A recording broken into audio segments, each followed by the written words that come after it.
En la cima del mundo, cercado por millones de kilómetros cuadrados de mares helados, yace el Ártico, un lugar prohibido de fríos perpetuos e inmensos glaciares, así como no pocos misterios. Pues sí, efectivamente, científicos de más de 12 países han explorado desde múltiples puntos de vista ambas regiones polares. Pero su cosecha no ha sido solo el descubrimiento, antes bien se han enfrentado a interrogantes misteriosas, como ¿por qué conforme se acerca uno al Polo Norte el viento se torna templado y hasta caluroso en vez de más helado? Pero además estos vientos cálidos con todo y provenir de áreas supuestamente heladas a menudo caen consigo enormes cantidades de polvo y arena. Asimismo, acarrean grandes concentraciones de polen y pétalos de flores como si hubiese en el Ártico selvas o jardines inmensos. Y por si todo esto fuera poco, inmersos en el hielo de los enormes icebergs, es común encontrarse con plantas, hojas, semillas y hasta troncos de árboles tropicales. Y durante el invierno, contra toda lógica, muchos animales polares emigran hacia el interior del polo. ¿Por qué? Osos, zorros, lobos, gaviotas y liebres han sido vistos emigrando más allá del paralelo 80, en donde supuestamente no podrían sobrevivir. ¿O quizás sí? ¿Existen más allá del Polo Norte uno o más territorios de clima benigno y moderado? ¿Podrían desarrollarse abundantes vegetales con los que pudieran sobrevivir los animales? Abundan los puntos oscuros e inexplicables entre todo lo que ha sido visto y descubierto en el Polo Norte, a tal grado que sería interesante preguntarse si es que existe un oasis prehistórico en el Ártico. En febrero de 1947, el vicealmirante Richard A. Byrd dijo estas enigmáticas palabras antes de iniciar una expedición al Polo Norte. Quisiera ver esa tierra más allá del polo, centro del gran desconocido. Nadie pareció comprender su mensaje, pero el 13 de enero de 1956, mientras efectuaba la última de sus exploraciones, Byrd declaró por radio algo que llenó de consternación. Me estoy internando en un lugar que nadie visitó antes. Estoy viendo bosques, lagos e incluso un enorme animal semejante a un mamut. Para quienes escucharon el mensaje de Byrd pensaron que se había vuelto loco. ¿Cómo era posible internarse más allá del polo y hallar un oasis tropical? Por esta razón, cuando el 13 de marzo de ese año Byrd regresó a su patria satisfecho por haber descubierto un nuevo y vasto territorio, en vez de ser felicitado fue severamente reprendido y se le prohibió efectuar más exploraciones, así como también le indicaron que tenía que abstenerse de hacer cualquier declaración pública. El explorador sufrió tan fuerte disgusto al ver que ponían en tela de juicio su cordura que unos meses más tarde falleció de un síncope. Aunque esto también podría ser tema a discutir. Pero volviendo al tema inicial, las palabras de Byrd no se perdieron del todo, ya que un investigador llamado Amadeo Giannini tomó por cuenta la investigación. De acuerdo a los datos recopilados por Giannini, fue a fines del siglo XIX cuando empezaron a observarse los primeros hechos insólitos. Había alcanzado los 86 grados de latitud cuando halló una serie de troncos arrastrados por una corriente. Y eso no sería todo.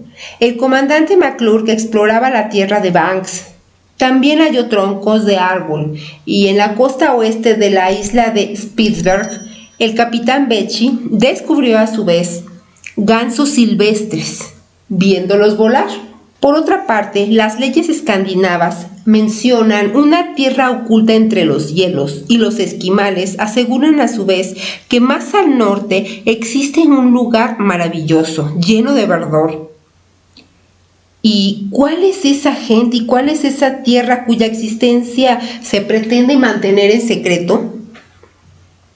Antes de continuar, Veamos algo muy curioso que sucedió en febrero de 1947, mientras Byrd realizaba su vuelo memorable. El capitán Harold Bunger, a bordo de un transporte de la Marina, volaba en las costas árticas rumbo al interior de las tierras de la Reina María, cuando descubrió a unos 6 kilómetros del litoral un valle tropical con lagos y todo en medio del hielo. A Bunger le esperaba otra sorpresa cuando su nave se posó sobre las tranquilas aguas de uno de los lagos que poco antes había divisado. Nuestro explorador calculó que el oasis tenía una extensión no menor a unos 20 o 30 kilómetros y que estaba rodeada por una pared de hielo que la aislaba totalmente. Lamentablemente, cuando el informe llegó a Washington, fue archivado y olvidado por los supervisores de Bunger, quienes lo conminaron a guardar en silencio. Pero el asunto no cayó en el olvido. En 1960, el periódico canadiense Global and the Mail publicó un informe similar, hecho por un aviador que recorría la región ártica. Aunque ridiculizada por muchos, la noticia fue ampliamente aceptada por el Dr. Neppy Cotton, de Los Ángeles, California. La razón de ello es que eso le recordaba un relato que le había realizado un paciente de origen nórdico, el cual narraba que en su pueblo natal, en la costa de Noruega, los marinos contaban historias sobre unas tierras misteriosas situadas en los confines del mundo. Un día, en compañía de un amigo, había decidido iniciar una aventura en busca de ir de las mismas. El par de jóvenes viajó durante un par de meses y habían llegado muy al norte, cuando de pronto un día vieron algo que los sorprendió. Después de navegar entre hielos, subió la temperatura y se encontraban ante una elevada montaña que parecía esconder algo en su parte trasera.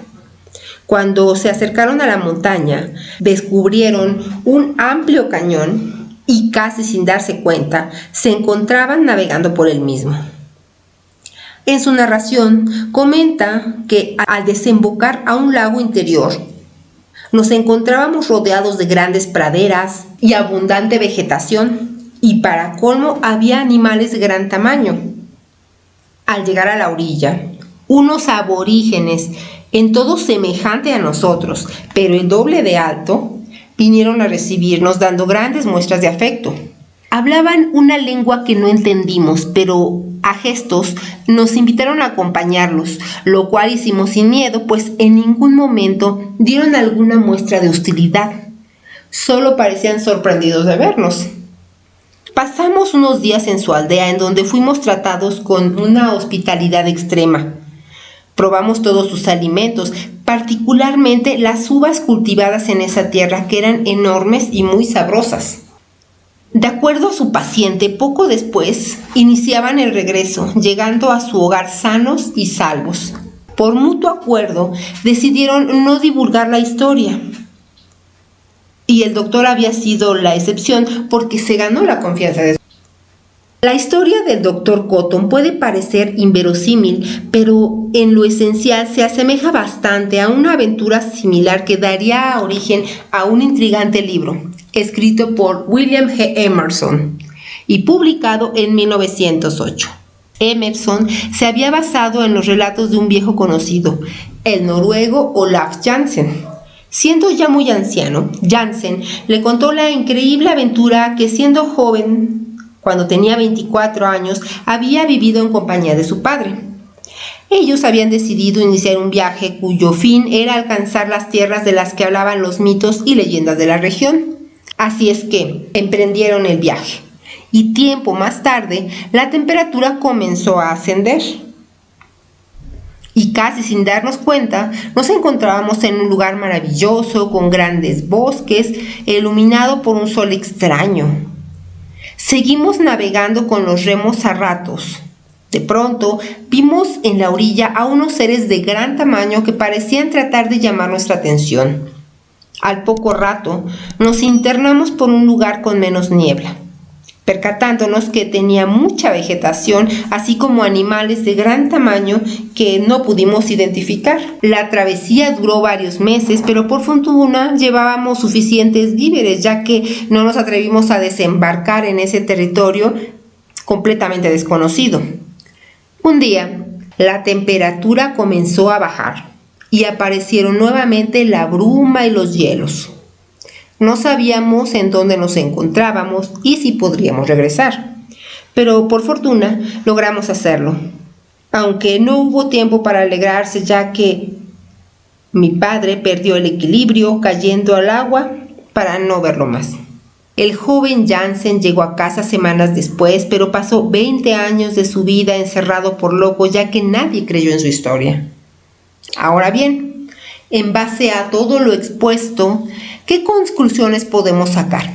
Debemos pensar como los paisanos de Jansen y desechar todo como una locura, o por el contrario, dar crédito a las historias que hablan de un oasis en el Polo Norte.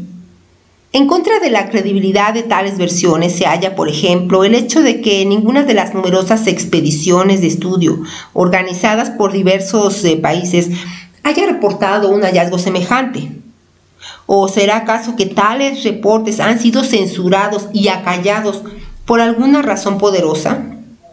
Llama también la atención que la tripulación o los pasajeros de los numerosos vuelos comerciales que sobrevuelan el polo tampoco hayan descrito algo semejante. Bueno, podría haber una razón que explicara esto.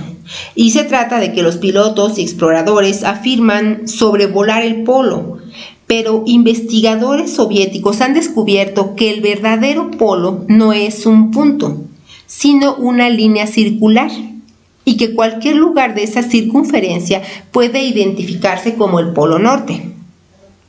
De esta manera, cuando un piloto cree llegar al Polo Norte, la mayoría de las veces está en un error, simplemente lo rodean. Claro, porque si de veras sobrevolaran el polo, descubrirían esa tierra paradisíaca que Byrd llamó el centro del gran desconocido.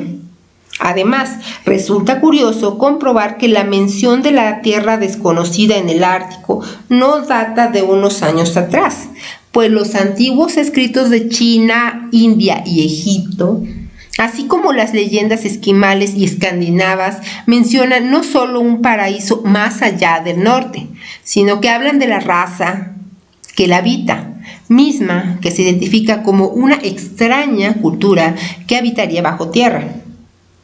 En su obra La raza futura, el estudioso inglés Sir Bulwer Lytton habla de esta raza como seres superiores, poseedores de muchos secretos que habitan en el interior de la Tierra.